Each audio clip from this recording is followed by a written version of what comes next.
Welcome back. Welcome back. It is time for the NFL Week 7 picks. My name is Tristan Van Beem, and last week I already told you what my channel is about and what I want to accomplish, so I'm going to keep this intro nice and quick, and let's get right into this week's picks. For our first game of the week, we have the 2-4 New Orleans Saints hosting the 3-3 Denver Broncos. Now, aren't you just excited for Thursday Night Football this season? Yeah, me neither. Each of these teams are struggling on both sides of the ball, except for the Denver Broncos defense, which is currently sitting at number 4 in the league, same as last week. Now, as for the Saints, they're on the opposite end of the spectrum. They are at 32 in the league. Yeah, it's not looking up. And with Derek Carr out, I don't really see much hope for this team for a long time in the season.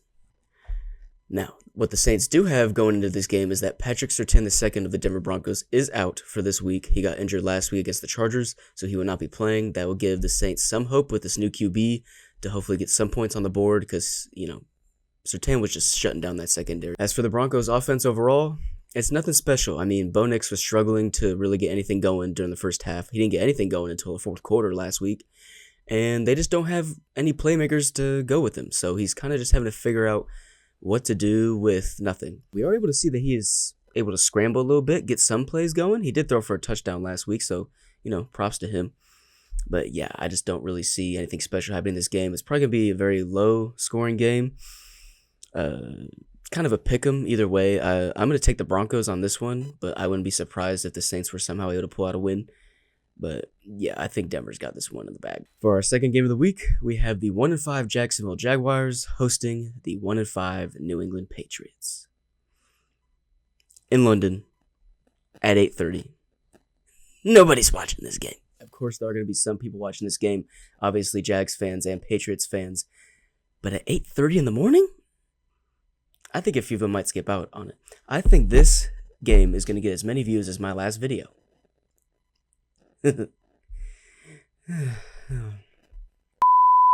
Anyway, the Patriots are on a 5-game losing streak, and the Jags just got embarrassed by the Chicago Bears last week. It is not looking good for either of these teams, and I honestly don't really know what to say about this game. There's not really much to say. Now, there is one interesting thing about this game, and that's the stats lineup, because both of these teams are opposites in how low they rank in the NFL right now. The Patriots are currently sitting at the number 3 offense in the league, while the Jaguars sit at the number 31 defense. So, that's about as even as it gets. As far as injuries go, Travis Etienne is unspecified. Actually, all the injuries for both of these teams are unspecified. Thanks for updating them. I appreciate that. I think the only hope in this game is that we'll see some touchdown passes from Drake May or either Trevor Lawrence. The QB play in this game is not going to be super high caliber. It's just going to come down to the most experience, which is why I'm taking the Jacksonville Jaguars on this one. I normally do not place my bets on the Jacksonville Jaguars, but this week I think is their best shot. And you know what? They've stayed in London since their last game, so I just assume the jet lag might get to the Patriots, and that'll hold them off a little bit, even though these teams are used to traveling. But yeah, I'm just going to take the Jags because they're in London for the second week in a row. And for our first real football game of the week, we have the 4-2 Atlanta Falcons hosting the 3-3 Seattle Seahawks. Oh, Seattle. When are you going to get your defense together? The Seattle Seahawks are coming off a pretty unimpressive loss against the 49ers, and the Falcons are still somehow finding ways to win. They're doing it for the third week in a row. They're on some crazy hot streak that I don't think any of us were expecting. So yeah, of course, I'm going to take the Falcons on this game. Now, I'm not saying that Geno Smith is terrible and that he can't win this game. All I'm saying is that he needs to throw less interceptions, especially in big moments. Now, he threw, an interception his third play of the game, and that really just kind of flipped the tone for the 49ers. I think he just needs to cut back on just letting it fly and see what happens. That's not really working out for him. He should change that by now, especially when he's going up against Kirk Money Cousins, baby. I don't know what it is about Kirk Cousins. I have no ties to the Atlanta Falcons at all. I'm just a big Kirk Cousins fan. He's really coming out to show for these Atlanta Falcons and getting them big wins. And 4-2 is not where I don't think any of us saw the Falcons going into the season. So ultimately, this game is just going to come down to which team has the better defense. And as of right now, sitting at number 17, that is going to be the Atlanta Falcons, who are going to be my pick for this week. Next up, we have the 4-2 Buffalo Bills hosting the 1-4 Tennessee Titans. The Bills are currently coming off a pretty weird win against the Jets. 22 penalties in however long of the game. It honestly was not a great game to watch, and the Titans are coming off a pretty close but rough loss against the Colts 20-17. Will Levis is coming off one of his personal worst performances this season with only 95 passing yards and 1 touchdown. On the bright side, though, that Titans defense is something scary. The Titans currently hold the number 1 defensive spot in the NFL, and that is pretty much all that is going for them as of right now. What's most scary for the Buffalo Bills is that their offense is currently only at 21, and their defense is also at 21. So, I know that we're all thinking the Buffalo Bills here, but it could go the other way. Last week, I thought the Titans were going to win in my gut feeling, and they let me down. So, I'm going to have to take Buffalo on this one. I do see a world where the Titans win, but I just don't see it happening most likely. I mean, Josh Allen is still Josh Allen at the end of the day. If he really feels the pressure that he's going to lose, I think he finds a way to win. I mean, he just has not as many weapons as he had last season, but, he's finding his receivers, he's finding his groove, and the Bills have actually beat real teams, and the Titans have won one game. So now what Buffalo does have to look forward to is they have an electrifying offense in Josh Allen and his other playmakers that can just get down the field and get things going, and I think that's what they need to do in this game. Last week, they didn't have any big fancy plays where they were going out there just slinging the ball. They were taking chunk by chunk by chunk off the field and getting down there and scoring a few touchdowns. I think if they do that with the Titans, they're going to come out with this win. For the Titans, just do the absolute best you can. I mean, no one's really expecting you to win this game, so if you do, great. If you don't, you kind of stay the same. Unless Will Levis just has some sort of crazy performance, kind of like a Kyler Murray situation where he's, bad for 4 weeks and then comes out and just throws for 300 yards, then, yeah, you can expect the Bills to win this one. For our 5th game of the week, we have the 1-5 Cleveland Browns hosting the 2-4 Cincinnati Bengals, and Kevin Stefanski still has not benched Deshaun Watson. What are you doing here? I mean, come on. How many people have to tell you to bench Deshaun Watson before you finally do it? I don't really see a problem in benching Deshaun Watson and putting Jameis Winston in. Now, I get it. They put a ton of money into him, and if I was Cleveland, I'd be pretty mad at the results. But at the end of the day, you got a rough 4 games coming up, and I just don't see why you don't give Winston some snaps on the field to get him going before you face these really hard teams. I mean, we already know you're going to lose to the Bengals. It's, a division rival. The Bengals are finally looking like they're going to groove on. They're not looking like a Super Bowl team again yet, but, that's a whole nother conversation. But yeah, I just don't see what they're doing keeping Deshaun in. Now, I am going to be posting this video on Thursday, so maybe things change right before the game. Sometimes the NFL likes to do that, where they'll just keep you on the edge the entire time. But yeah, it's not looking great for these Cleveland Browns. Yeah, I mean, Joe Burrow, he only had like a rushing touchdown, which was crazy, by the way, like 50 yards last week. And then I think 1 passing touchdown at the end. I don't know, I kind of stopped watching once I saw that the Giants were in it. And I just really didn't want to see the Bengals go 1-5. I was going to get pretty depressed about that because I like the Bengals and I like Joe Burrow, except for, when it comes to playoff time. But yeah, honestly, I just don't really see the Browns coming out with this win. I could be a big hater for you watching at home. You really think the Browns have a shot at this one? Nah, it's the Bengals all day. Now, here we go. We have the 4-2 Green Bay Packers hosting the 5-1 Houston Texans. Both of these teams put on absolute clinics against the Patriots and the Cardinals last week. And might I say, the fact this game isn't in prime time is ridiculous. Both of these teams hold pretty impressive stat lines as far as rankings go. I mean, the Texans are at number 6 in offense and number 3 on defense, and the Packers are on number 4 in offense. But where this game may lie is the Packers' number 18 defense. Yeah, I mean, that's the biggest gap in this game. And we get to see CJ Stroud and Jordan Love coming off of big wins and playing against each other in some good football. Now, the way I decided who's going to win this game, I kind of just looked back early in the season and saw who these teams lost to, and both came down to the Minnesota Vikings. The Vikings beat both of these teams, but there's difference in how they play. Now, the Texans lost to the Vikings because of, pretty normal sloppy gameplay. I mean, they had 2 interceptions and 1 missed field goal, but the Packers is where it really stands out to me. They lost to the Vikings because of 4 interceptions, 2 missed field goals, and a fumble late in that game.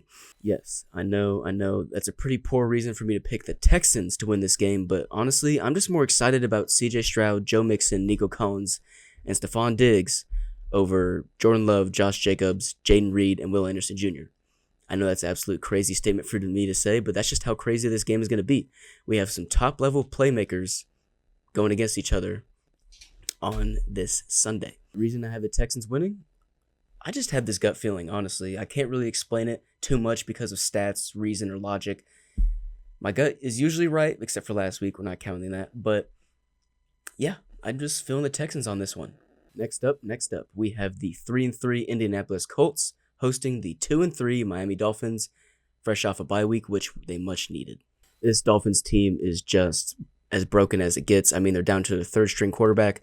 It has not been fully announced yet if the second string is coming back in, but I'm pretty sure Tua is going to be out until at least week 9, so, it's not looking too hot for them. However, the Dolphins do have a slight chance. See, the Colts have a pretty mid-level passing offense in number 15 in the league, but the Dolphins have the number 3 passing defense in the league. Now, that is something that I think is going to carry them throughout this game. If their defense can play well and just really take the slack for the offense, I think they stand a pretty good chance of being this Colts team. Now, we haven't seen much of Anthony Richardson throughout the season, but hopefully him being out with an injury just kind of lights a fire under him, and he can keep this Colts slight momentum going, because as of right now, they're looking like a playoff team. Surprisingly, at 3-3, they are in the hunt for a wild card spot as of right now. I know that's not really saying much considering that they've played 6 games this season, but you know what? Who knows? Now, the Dolphins do have some hope on defense, as mentioned earlier, with Jordan Brooks getting after the quarterback and Jalen Ramsey defending that secondary. But in all honesty, outside of that, the Dolphins are kind of just trying to swim right now. Get it? See what I did there? Oh, I'm really funny, huh? Overall, I think that Miami is going to have to wait a couple more weeks to see a win. Hopefully, if Tua comes back, he can stay unconcussed and, get them on a track to at least go over 500. But yeah, other than that, I see the Colts taking a win in this. The Lions are currently coming off a 40-9 clinic against the Dallas Cowboys. And the Vikings, a bye week. Yes, the Vikings had a bye week to get even better. Jared Goff is turning out to be one of the best decisions that Detroit has ever made in the history of its franchise. Coming off another almost perfect game, I'm pretty sure, he just started throwing it to linemen, doing flea flickers, doing whatever he wanted to the Cowboys, because he could. For the Vikings going into this game, they obviously have a lot of hype, being one of the only 2 teams in the NFL left with an undefeated record, and players like Justin Jefferson and Stephon Gilmore absolutely tearing it up out there. Now, the Vikings are doing great stuff. They do have 2 impressive wins versus the Texans and Packers, as I just mentioned in my last pick. They also have that early win against the 49ers, but I'm not going to count that because they were just figuring out their injuries and stuff like that. But the Lions have some more impressive wins to me. When the Lions win, they put on absolute shows and just dominate their opponents. I just have this gut feeling again. My gut feeling again that the Lions are going to take this win and they're going to upset Minnesota in their own home field and leave Kansas City to be the last undefeated team. And next up, we have the 2-4 New York Giants hosting the 3-2 Philadelphia Eagles. What really catches my attention is that, get this, the Eagles have the number 10 offense and the number 20 defense, while the Giants have the number 20 offense and the number 10 defense. So this is about as pick 'em as you can get when you're going off of, offensive and defensive rankings. Jalen Hurts is having a pretty mid-season, while Saquon Barkley is having an awesome season, and Devontae Smith is reliable. On the other side of the ball, Tyler Nobin at safety for the Giants is, somewhat reliable, and Micah McFadden at linebacker, he's helping him out quite a bit on the number 10 defense. Now, while the Giants do have this big defensive ranking, we didn't see a whole lot in that game versus the Bengals. I mean, yes, they did keep him to 17 points, but they just couldn't really shut him out that much, honestly. The Bengals were able to get some stuff done that I honestly didn't have a whole lot of confidence in them doing, and I think that's going to happen this week with the Eagles as well. Now, while the Giants do have this pretty high-ranking defense, I just didn't see a whole lot that I needed to see versus Cincinnati last week. They were able to hold them to 17 points, but still there was a lot of sloppy mistakes that I just think they're going to make again with the Eagles. And I just trust the Eagles more on this game. I'm going to take them to win, and hopefully Jalen Hurts can get back some of his reputation as a winner. The Giants' defense is impressive, but it honestly didn't give me as much as I was expecting when they played the Cincinnati Bengals last week. Yes, they did only hold them to 17 points, but I just feel like I need to see a little more if I wanted them to beat the Eagles. This is a big division rivalry game, and I just think the Eagles are going to come out on top of this one. Okay, before this next pick, I'm just going to go ahead and apologize for not doing a deep analysis on this game, and you'll probably understand why. I just don't really see either of these teams playing at high-level football, and it didn't really seem worth it to me. But let's get into it. The next game of the Week 7 picks is the 1-4 Los Angeles Rams hosting the 2-4 Las Vegas Raiders. As I said, didn't do a deep dive on this one. I couldn't really care to. I mean, both teams are doing pretty bad, riddled by injuries and bad drafting decisions. I could read off the stats for you if it makes you feel any better, but the Raiders having a number 27 offense and number 12 defense, pretty good level defense, and the Rams having a number 16 offense and number 28 defense just doesn't really stick out to me. I think both of these teams are just struggling a lot, and I'm just going to have to go with the Vegas prediction on this one, and they have the Rams winning this football game. It could go either way, but at the same time, I'm also a pretty big Raiders hater, so yeah, I'm going to take the Rams on this one. Next up, we have the Washington Commanders hosting the Carolina Panthers. Oh man, the Panthers. The Panthers are just struggling on all aspects of football. They're kind of just here along for the ride, in my opinion. I still don't know why they decide to keep Andy Dalton in there. I think that this is the week to get Bryce Young back on the football field and just see if he can get something done with the Commanders. Now, I understand this can be a rough team for him to play against. The Commanders' defense is killing it right now. You know what? What do you have to lose? Maybe he plays bad this week, and then you play Bryce Young again next week and just see what happens. But Andy Dalton obviously isn't that great of an answer. He was able to beat the Raiders to at least keep them from going 0-17 this year. But yeah, I mean, I just think the Panthers need to try whatever they can and just hope for a great draft pick next year. As far as the Commanders go, keep doing what you're doing. I mean, they were almost beat the Ravens last week. Now, I did have the Ravens beating the Commanders. That's only because I wanted to get my pick right. But I really wanted Jane Daniels to win that game and just prove that he is a legit upcoming superstar in the NFL. And I saw a lot of promise with Jane Daniels. And, you know, these Commanders might come from pretty much irrelevant to a playoff picture this year. But yeah, as you expected, this is an obvious win for the Commanders. Let's get on to the next game. Alrighty, y'all. We are on our last 4 games of this week. Keep staying here with me. I'm going to give you the rest of these picks. For the next up, we have the San Francisco 49ers hosting the Kansas City Chiefs in a last year's Super Bowl rematch. All right, hear me out. I know that I'm a big Chargers fan, and I'm supposed to root against the Chiefs at all times, no matter what. But for the safety of my pick record, I'm going to have to go with the Chiefs on this one. All right. Listen, I know I'm committing sacrilege right now, because I'm a big Chargers fan and I'm supposed to always root against the Chiefs, but I just see them winning this game, and I don't think the 49ers are going to do it. I think they can do it, but for the sake of my pick record, I'm just going to have to go with the safe bet and go with the Chiefs here. Now, if the 49ers did have Christian McCaffrey back, I would completely give this to the 49ers, but the Chiefs haven't really lost much since they've built the Super Bowl team, and I think we're going to see the same old thing, you know, Mahomes passing to Kelsey, or the Chiefs pulling something out to win if there is in need of a last-second comeback. Now, the 49ers do have that nice win against the Seahawks under their belt, and they should be feeling confident going into this game. But at the end of the day, they've lost twice to the Chiefs in the Super Bowl, and they are banged up right now. And yeah, I just don't see them winning against the Chiefs. And for the sake of my pick record, I'm going to have to keep the Chiefs on this game. To look forward to Sunday Night Football, you can see the Pittsburgh Steelers hosting the New York Jets. Both of these teams just don't really impress me. Now, I mean, the Jets were able to keep up with the Buffalo Bills last week, and the Steelers are kind of just hanging in there as a mid-level team. I mean, there's just not a whole lot to really go off of here. I really do think the Steelers should keep Justin Fields. I know it's in the conversation of bringing Russell Wilson back into the game, but I just don't think you do that. I think versus a team that you're pretty evenly matched with the Jets, you got to just keep your guy in who's been doing it the past few weeks. You know, he's been able to win, 4 games for you? And you're just going to take him out on a team that could very well easily beat you at home? I don't think that's a very smart decision. Aaron Rodgers was playing pretty decent. We did finally get to see another Hail Mary from him. That might be the last one of his career, but hey, he was able to do it with 2 different teams, and you got to give him props for that. So, yeah, I mean, honestly, I don't really know what to expect of this game. I can see it going either way for many people. And yeah, these teams are pretty much up in the air, inconsistent most of the time. But you know what? I'm going to give it to the Jets. Why not? I'm just a little salty that, you know, Justin Herbert went down a few weeks ago and ended up losing to the Steelers.